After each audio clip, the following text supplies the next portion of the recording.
بسم الله الرحمن الرحيم. ومن أحسن قولا ممن دعا إلى الله. بسم اللہ والصلاة والسلام علی رسول اللہ وبعد. محترم ناظرین، السلام علیکم ورحمۃ اللہ وبرکاتہ. پروگرام آئیں اپنا دین سیکھیں میں آپ سب کا استقبال ہے.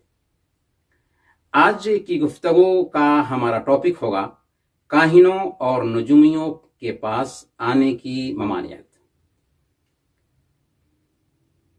آج ہمارے سماج میں عجیب طرح کے کاہن اور نجومی پائے جاتے ہیں جن کے پاس ہم جاتے ہیں اپنا ہاتھ دکھا کر کے اپنا نصیب جاننا چاہتے ہیں، گمشدہ چیزوں کی جانکاری حاصل کرنا چاہتے ہیں، نام اور پتہ وہ پوچھ کر کے عجیب طرح سے ہمیں معلومات دیتا ہے. یہ ساری شکلیں اسلام کے سراسر خلاف ہیں. ہمارے دین میں اس بات کی کوئی گنجائش نہیں رکھی گئی ہے کہ ہم کاہنوں اور نجومیوں کے پاس جا کر کے ان سے اپنے مطلب کی باتیں پوچھیں. صحیح مسلم کی روایت ہے، اللہ کے نبی صلی اللہ علیہ وسلم نے ارشاد فرمایا، من اتی عرافا فسألہ عن شیء لم تقبل له صلاة 40 لیلہ. جو کوئی کسی کاہن اور نجومی کے پاس آتا ہے اور اس سے کسی بھی چیز کے بارے میں پوچھتا ہے، اس کی 40 دن تک نماز قبول نہیں ہوتی. امام نووی رحمۃ اللہ علیہ بیان فرماتے ہیں کہ 40 دن تک نماز قبول نہ ہونے کا مطلب یہ ہے کہ فرض تو اس کا ساقط ہو جائے گا، البتہ 40 دن تک کی نماز کا اس کو کچھ بھی ثواب نہیں ملے گا.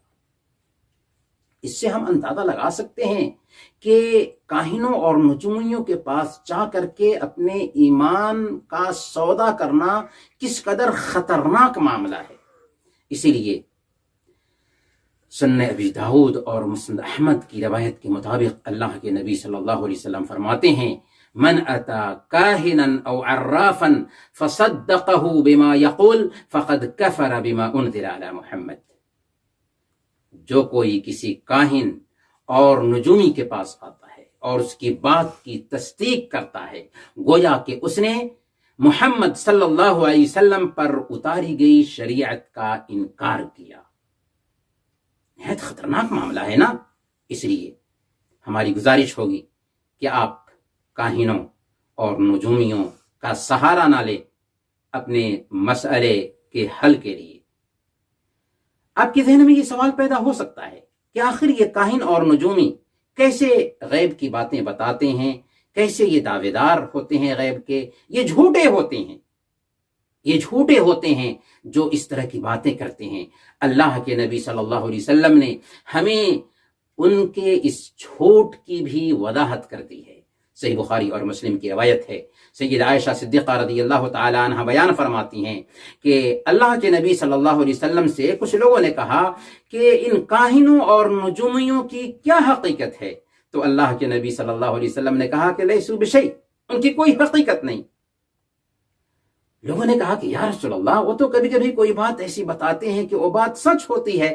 آپ نے فرمایا، تلک الکلمۃ من الحق یخطفها الجنی فیقرها فی اذن ولیہ قر دجاجہ فیخلطون فیہا اکثر من 100 کذبہ.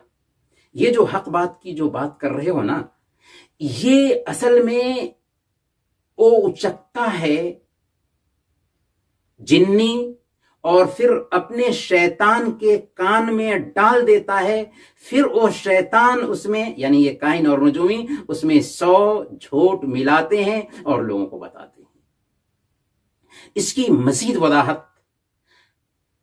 سورہ جن آیت نمبر 9 میں کر دی گئی ہے، وَأَنَّا كُنَّا نَقْعُدُ مِنْهَا مَقَاعِدَ لِلسَّمْعِ فَمَنْ يَسْتَمِعُ الْآنَ يَجِدْ لَهُ شِهَابًا رَصَدًا.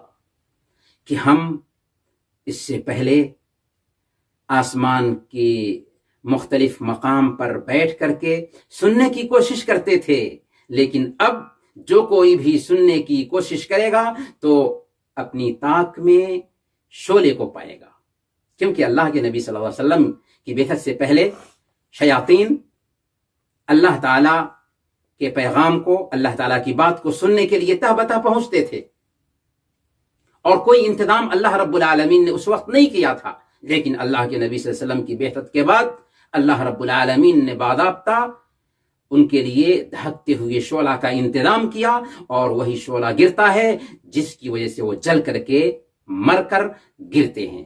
صحیح بخاری کی روایت میں حضرت ابو ہریرہ رضی اللہ تعالی عنہ سے یہ حدیث مروی ہے، اللہ کے نبی صلی اللہ علیہ وسلم نے صراحت کے ساتھ بیان فرما دیا کہ اللہ تعالیٰ جب آسمان میں کوئی فیصلہ فرماتا ہے تو فرشتے آپس میں تابعداری کا اظہار کرتے ہوئے بطور عاجزی کے اپنا پر بچھا دیتے ہیں، جس کی آواز کی کیفیت چکنے پتھر پر زنجیر مارنے کی سی ہوتی ہے۔ پھر جب ان کے خوف کی طبیعی کیفیت جاتی ہے تو وہ پوچھتے ہیں کہ ہمارے رب نے کیا فرمایا، ہمارے رب نے کیا فرمایا، یہاں تک کہ جب یہی بات ہو رہی ہوتی ہے تو فرشتے کہتے ہیں کہ ہمارے رب نے بالکل سچ فرمایا۔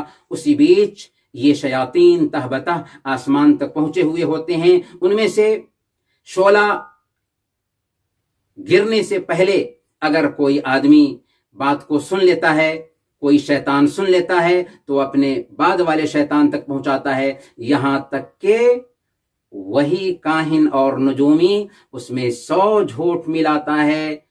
پھر ایک دن کہا جاتا ہے الیس قد قال کذا یوم کذا و کذا، کہ کیا اس کاہن نے فنا دن فنا فنا بات نہیں کہی تھی۔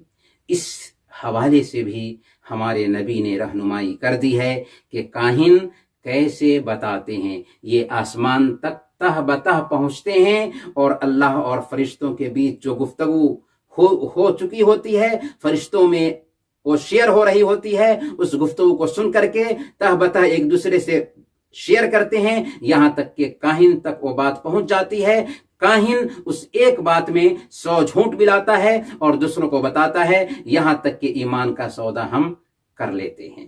اس لیے میرے بھائیوں، کاہنوں نجومیوں کے پاس قطعاً نہیں آنا چاہیے، ہماری شریعت نے اس سے سختی کے ساتھ میں روکا ہے۔ اللہ تعالی ہم سب کو اسی توفیق عطا فرمائے۔ وصلی اللہ علی نبینا محمد وعلی آلہ وصحبہ اجمعین۔